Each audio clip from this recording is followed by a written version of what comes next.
चलिए बात करते हैं निमसेट 25 के कैलकुलस की। तो कैलकुलस के देखिए ये टॉपिक्स हैं, और अगर इन टॉपिक्स में बात करें तो फंक्शन का एक क्वेश्चन था, लिमिट का एक था, कंटिन्यूटी डिफरेंशिएबिलिटी का एक था, डिफरेंशिएशन का नहीं आया था, एप्लीकेशन के 2 क्वेश्चन थे, इंडेफिनेट का नहीं आया था, डेफिनेट के 2 क्वेश्चन थे और एरिया अंडर कर्व का एक।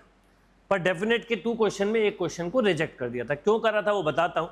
तो चलिए 1 बाय 1 क्वेश्चन करते हैं और जरा ध्यान से समझते हैं कि क्या क्वेश्चन थे और कैसे क्वेश्चन को हैंडल करना था। देखिए जैसे ये क्वेश्चन जो था वो डोमेन फंक्शन का था, g such that real tends to real and s such that real tends to real be two functions such that hx equal to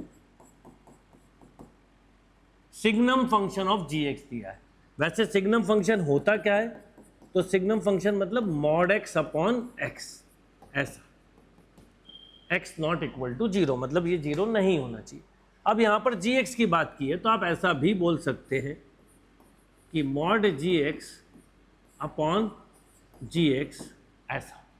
the select which one of the following is not true. अब आप इससे इसका concept बना सकते हैं कि gx मान लो x ही हुआ तो क्या होगा। पहले तो इसमें बोला नॉट ट्रू, मतलब 3 ट्रू हैं, केयरफुली करिएगा। Are denoted the real number, ठीक है। hx is discontinuous at gx equal to 0, बिल्कुल सही है। अगर gx 0 हो जाएगा, क्योंकि हमें पता है इसमें gx क्या होना चाहिए, नॉट इक्वल टू 0। देखो जब हम ऐसा लिखते हैं, थोड़ा सा क्वेश्चन को और समझें अच्छे से, तो ये ऐसा है कि हम जब ये लिखेंगे तो ये भी लिखेंगे साथ में यहाँ पर कि gx नॉट इक्वल टू 0, तो hx discontinuous at gx equal to 0 ये ट्रू है, पर नॉट ट्रू पूछा तो मतलब ये आंसर नहीं है। फिर पढ़ते हैं the domain of hx is the same as the domain of gx, बिल्कुल सही है, क्योंकि जो डोमेन इसकी निकल के आएगी फंक्शन वही डोमेन इसकी निकल के आएगी, तो ये भी सही है, कंक्लूजन बेस्ड था। The domain of continuity of hx is equal to the domain of continuity of gx except gx equal to 0, तो ये भी सही है। जब ये 3 सही हो गए तो बचा हुआ मजबूरी का, यानी ये रॉन्ग था।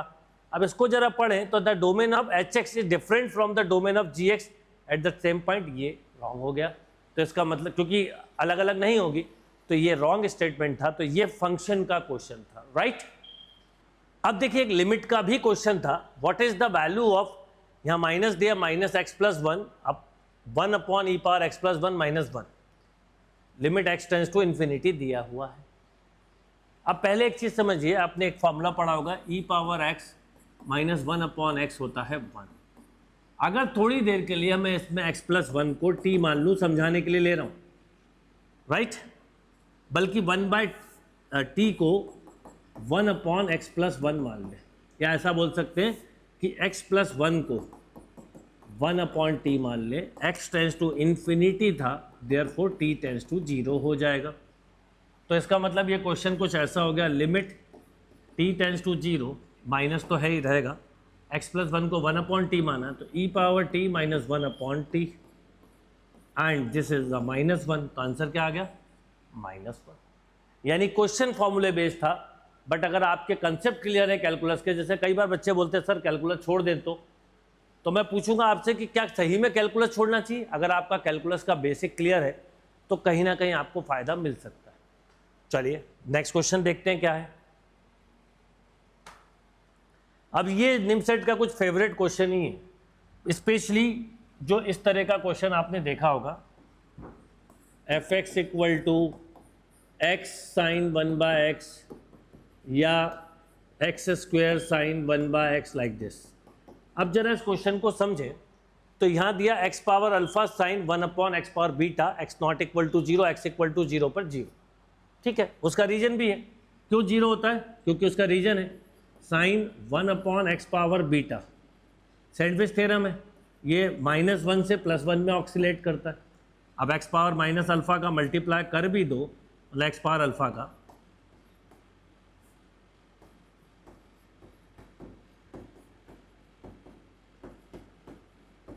और अब लिमिट x टेंस टू 0 पे बात करें तो ये भी 0, ये तो फंक्शन जैसा हो गया, ये भी 0, तो सैंडविच थ्योरम ये कहती है कि 0 होगा। तो इसका मतलब ये बात बिल्कुल आप दिमाग में रखना कि ये फंक्शन कंटिन्यूस होता है, और अगर इसकी डिग्री ज़्यादा हो तो डिफरेंशिएबल भी हो जाता है। पढ़ते क्या क्या दिया है, पहले f x is continuous at x equal to 0 for all alpha comma beta belong to real नहीं, पूछा है कौन सा ट्रू है। ये जब ही ट्रू हो पाएगा जब यहां पर alpha beta belong to real, तो या तो आप जीरो भी ले सकते हो, तो नहीं होगा, क्योंकि अगर मान लो एक्स हुआ ही नहीं, ये कंटिन्यूस नहीं है। समझना जरा क्यों नहीं है, क्योंकि ये -1 से +1 ऑक्सीलेट करता है, तो इसके कंटिन्यूशन के लिए एक बात पक्की हो गई, बीटा कुछ भी हो कोई दिक्कत नहीं है, बट अल्फा का पॉजिटिव होना जरूरी है, तो ये खत्म हो गया। कंटिन्यूस एट x = 10, इसका तो कोई मतलब नहीं था, alpha greater than 0 beta greater than, छोड़ो। डिफरेंशिएबल भी अभी हम कुछ नहीं बोल सकते। लास्ट देखो जरा ध्यान से, f(x) is continuous at x = 0 for all, अगर अल्फा ग्रेटर देन 0 हो और beta belong to real number, ये बिल्कुल ट्रू है, ये आपके सामने कंटिन्यूटी हो गई। डिफरेंशिएबिलिटी के लिए कंसेप्ट है, क्योंकि अल्फा ग्रेटर देन 0 से काम नहीं चलेगा।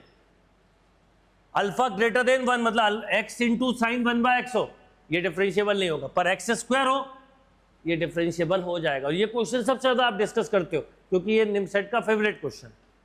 तो सोचिए कि अगर आपने इसको एकदम ही छोड़ देते तो आपके लिए मुश्किल हो जाती। तो करेक्ट आंसर हुआ इसका डी, जो बिल्कुल क्लियरली बता रहा था, और आपने सबसे पहले लिमिट से यही वेरीफाई किया। देखिए ये दो क्वेश्चन तो थे लिमिट के, एक तरह से लिमिट कंटिन्यूटी के, एक लिमिट का एक और क्वेश्चन है जो कि आया था, ये जो क्वेश्चन है एप्लीकेशन ऑफ डेरिवेटिव का है। और इस क्वेश्चन के साथ एक बात समझिएगा कि ये जो क्वेश्चन है ये प्रीवियस ईयर के क्वेश्चन का पेपर का आया हुआ था, यानी ये PYQ क्वेश्चन था। क्या क्वेश्चन था? क्वेश्चन था the curve y = x/1 + x tan x attain maxima eight x = cos x and for some x belong to -2π to π, okay, some x -2π to 2π and this, ठीक है। सिंपल क्वेश्चन है, differentiate कर दो, maxima minima पूछा है। तो जब dy/dx निकालोगे तो 1 + x tan x, x का डिफरेंशिएशन 1 हो गया, माइनस x यहाँ पर करोगे 1 का 0, x sec² x plus tan x upon whole square. अच्छा, जब 0 से इक्वेट करते हैं तो होल स्क्वायर का रोल ख़त्म, तो इसकी बात ही खत्म। इसी को करो, इक्वेट 0 करा तो x tan x minus for max minima this should be 0, तो -x² sec² x minus x tan x = 0, ये करा आपने, ये कैंसिल, तो 1 = x² sec² x, तो इसका मतलब x² = cos² x, यानी x = cos x, तो ये आ गया आंसर, x = cos x। दो आएंगे प्लस माइनस पर, अटेंड मैक्सिमा बोला है ना, तो सेकंड डेरिवेटिव पे वेरीफाई कर सकते हो, और ये रिपीट क्वेश्चन भी था, राइट।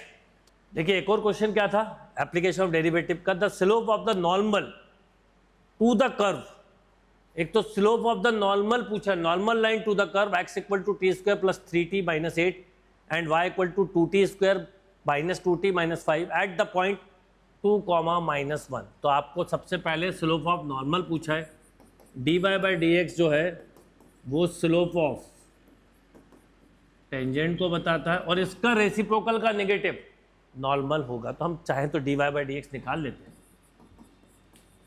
आप जब dy/dx निकालोगे तो आप लिखोगे 4t - 2 अपॉन 2t + 3, तो स्लोप ऑफ नॉर्मल हो गया dx/dy -2t + 3 अपॉन 4t - 2। ठीक, अब यही पूछा the slope of normal to the line. अब किस पॉइंट पर? 2 - 1 पर, तो हमें निकालना पड़ेगा, तो x की वैल्यू 2 रख दो, यहाँ 2 रखी, तो 2 = t² + 3t - 8 या t² + 3t - 10 = 0, फैक्टर बनाए t + 5 t - 2 = 0, तो दो वैल्यू आ गई, एक 2 और एक -5। सिमिलरली इसमें रखो -1, तो -1 =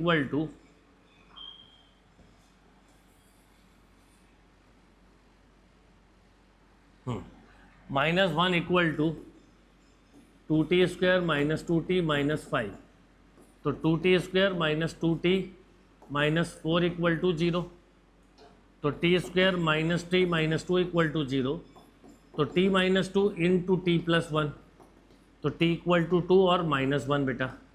तो कॉमन पॉइंट मिल गया मुझे। इसके दो एक और तरीका होता है कॉमन निकालने का।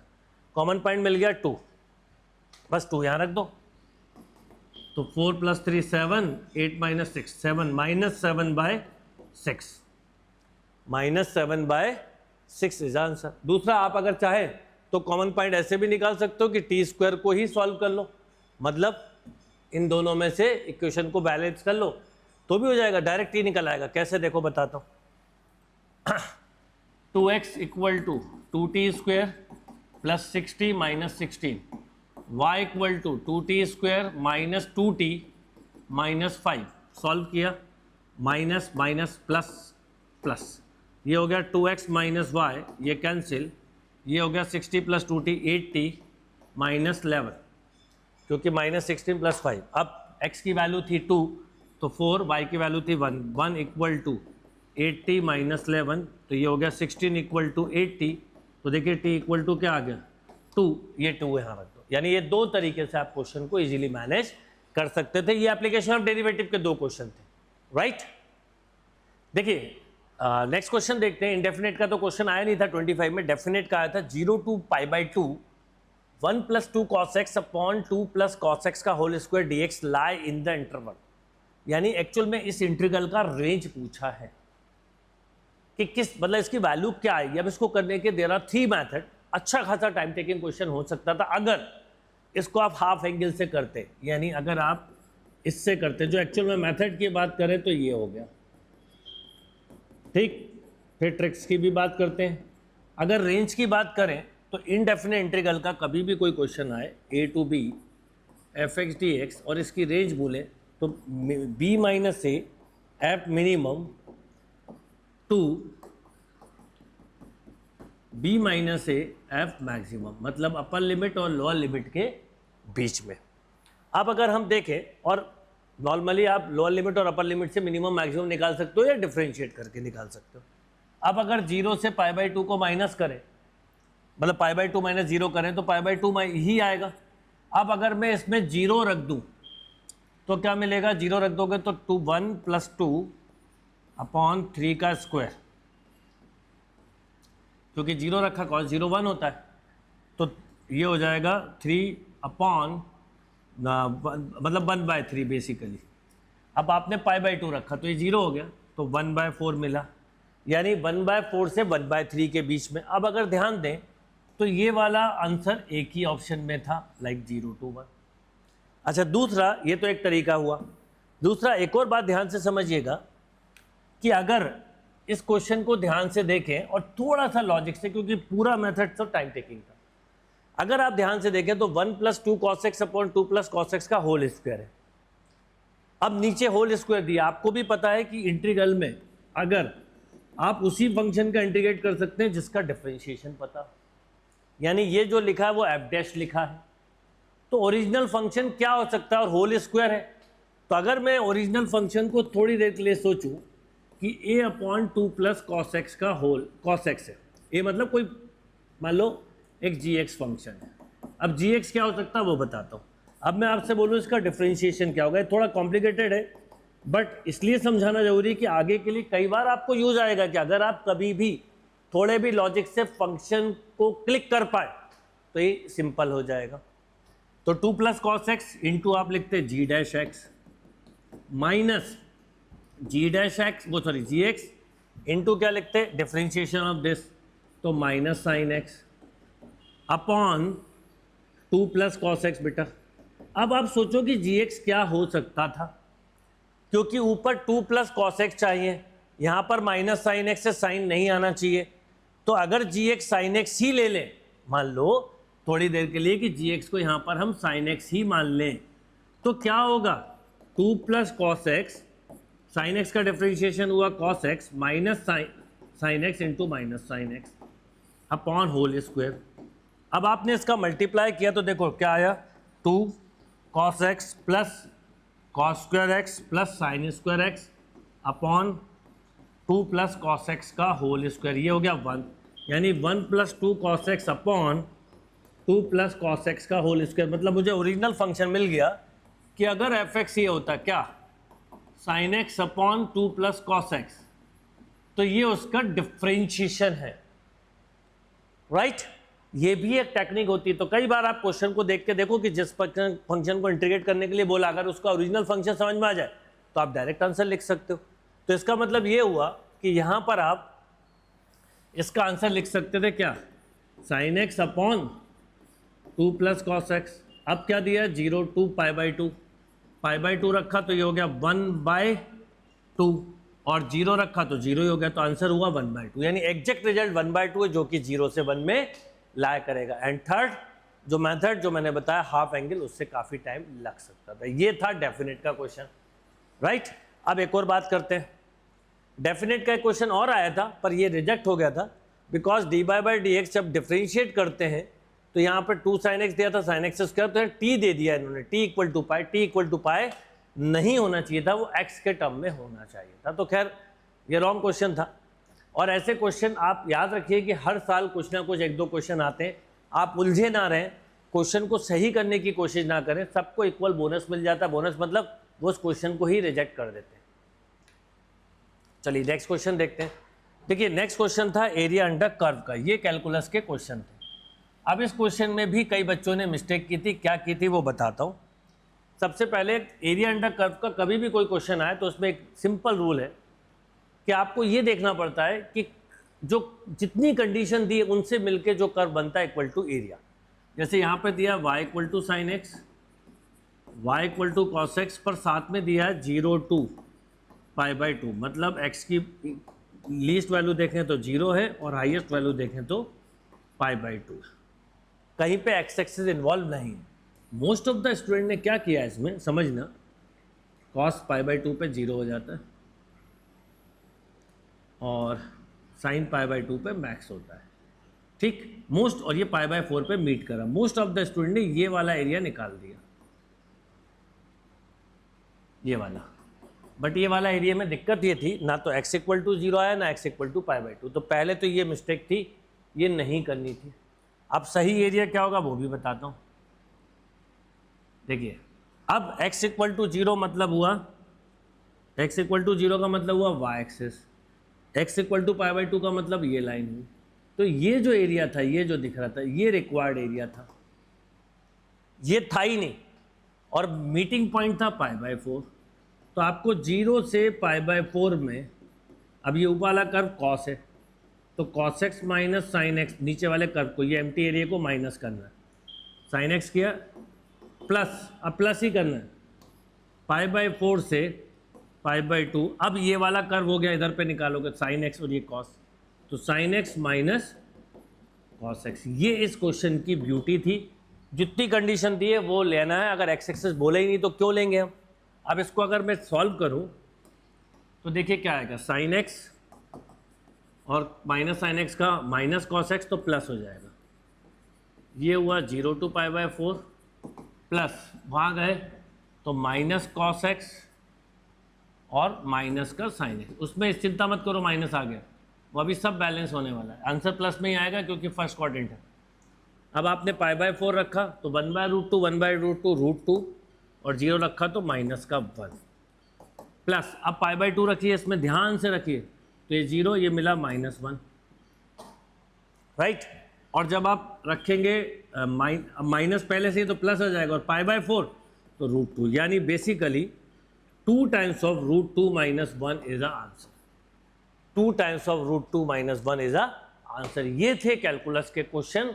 अब कैलकुलस के क्वेश्चन नहीं थे कॉम्प्लिकेटेड, एक्सेप्ट एक तो रॉन्ग था और एक क्वेश्चन जो था वो इनडेफिनेट डेफिनेट का थोड़ा सा टाइम टेकिंग था। तो अगर आप कोई भी चैप्टर को छोड़ देते हैं पूरी तरह, तो सबसे बड़ा नुकसान ये होता है कि आप सिंपल क्वेश्चन को भी नहीं कर पाते। पर मैं मानूंगा अगर कोई चैप्टर बहुत अच्छे से नहीं बन रहा हो तो बेसिक जरूर करना चाहिए, ये हर एक के लिए इंपॉर्टेंट है, राइट।